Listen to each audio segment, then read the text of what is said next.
aking finished product. O, diba?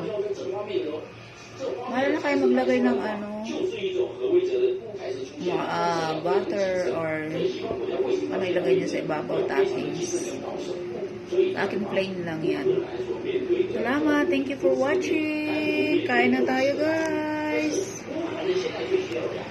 Kain na. Ayan. Sarap. Ang lambot. Tingnan mo yung loob. Diba? Kita mo siya talaga siya sa loob. Yung loob niya. Ganyan mo. Diba? Sarap. Tama ang timpla. Eksakto lang. Pwede na ako magtinda. Order na kayo. Salamat.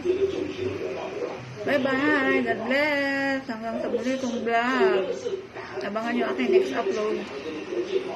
God bless everyone. Bye-bye.